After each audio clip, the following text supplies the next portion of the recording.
Do you want to change something in your company? Have you either initiated a change project or are you leading a change project? Well, then you will encounter resistance in your organization, among colleagues, and also in general among employees. In this video, you will learn which 7 mistakes you should definitely avoid when it comes to change management projects.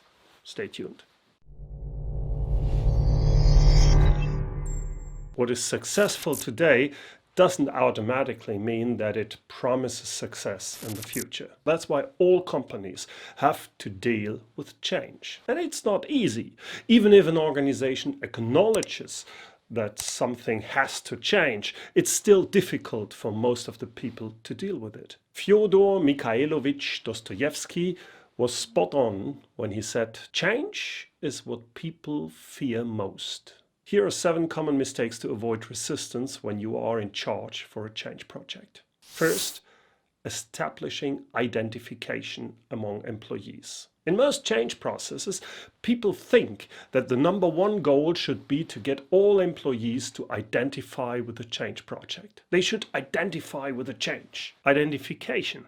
My employees should just do what I say. It's that easy. However, it's so that identification is not always necessary. That's what I said, right? Achieving identification with a change, that's very, very time consuming. Depending on the change project, this may not be even possible or even necessary. In most cases, it's enough for the workforce to accept the change.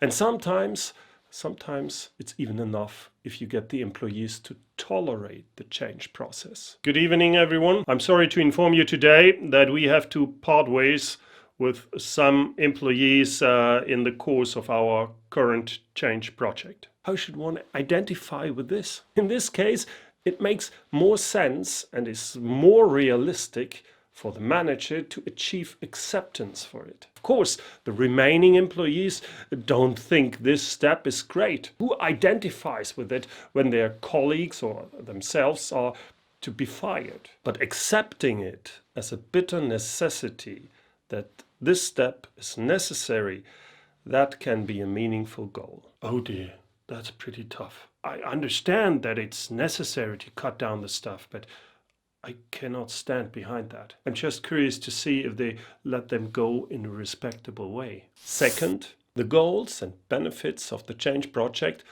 aren't clearly defined. In a change process, it's crucial that the desired goal is clearly and precisely defined. The benefits must be made just as clear. That's important. Why should employees dedicate themselves to the change project with the highest priority if the benefits for them or for the company are not clear to them? Nonsense. My employees know exactly what it is about and what goal we are pursuing. Are you really sure about that? Let's ask one of your employees. Okay, I really don't understand why the 2 departments are being merged. The boss only said that this would make things run more smoothly. But what exactly does he mean by that? At the moment, we just have a lot more to do and nobody knows what the point of this is at the end of the day. You see, it doesn't seem that clear to the employee. Well, explain exactly what the advantages of the change process are and describe in detail the steps in which and how exactly this goal is to be achieved. Superficial phrases will not cause your team to get going. Number 3, there's no change facilitator. At some point, the process of change will mostly go through phases in which there are setbacks or the whole project even comes to a standstill. If a strong supporter is missing in such a phase, someone who's in charge, then the whole project is doomed to fail. Assign someone who has clear responsibility for the change project. And very important, make sure that you provide him with the necessary resources and powers. John, in the course of our strategic realignment, I've decided that you will have to work full-time again with immediate effect. I need everyone here in order to meet the deadline. Boss, I think that's a great idea. I like to do that, but I wonder if you really can decide that, because I think for we need to change my contract, then we need to get the okay from the HR department, right? The fourth point, lack of communication. The change process is usually a lengthy period. During the entire process, it's important to stay in constant contact with the employees concerned and to communicate continuously and regularly with them. Why? Well, for one thing, your employees feel involved and as a part of the process. On the other hand, it signals to the team that the issue still has top priority and is not fizzling out. John, how's the restructuring of our pump warehouse coming along? Have you made a plan in the meantime? Boss, I haven't heard a single thing about this for months, so I assumed that this is no longer relevant. Provide information on the change process on all possible occasions. Goals, procedures, advantages, the current status, all this kind of stuff. Use meetings, the intranet, emails, company magazines, and so on. Frequently report on successes, but also on setbacks and problems. This increases the credibility and it becomes clear to the employees that the project is really important to the boss and to the board. Number 5, no support from top management, from the boss. As a boss, you always have a lot to do. I know that only too well. However, as soon as the change process has been initiated, many bosses believe that they do not have to worry about it any further and that then they turn to the next project. Over time, the whole project is forgotten by some bosses. That mostly has bad consequences for the change facilitators. If the company management isn't 100% behind the project and if they don't support it, the whole project is not going anywhere. The change managers then move in a vacuum. They are trying to drive the change, but they are not properly supported. That's just frustrating for them.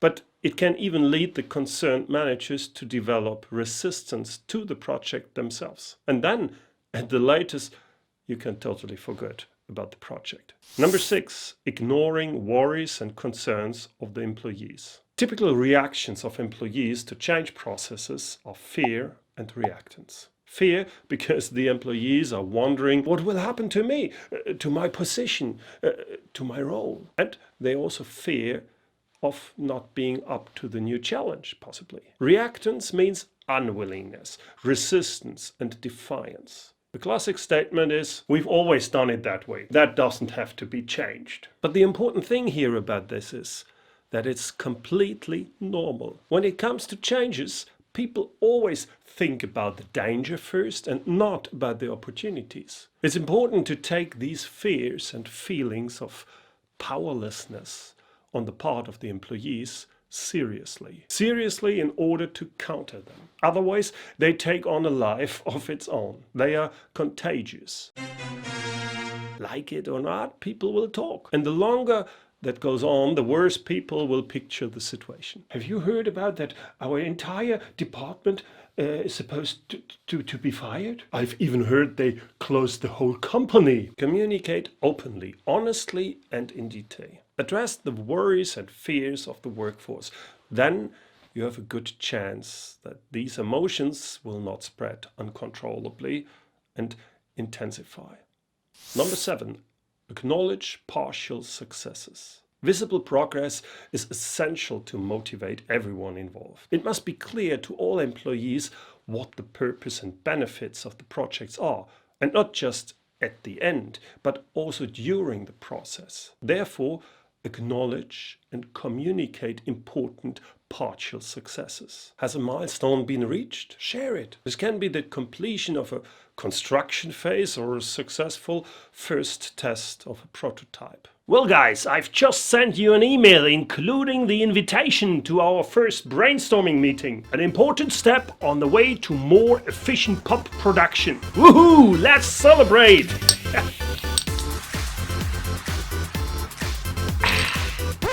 Okay, maybe not that small. If you like to get more useful tips, just subscribe to my weekly Leadership Impulses. It's a community of like-minded managers and leaders who receive regular advice, tips and inspiration on all leadership matters. You can subscribe by clicking on the link here in the comments. Thank you for watching and see you soon.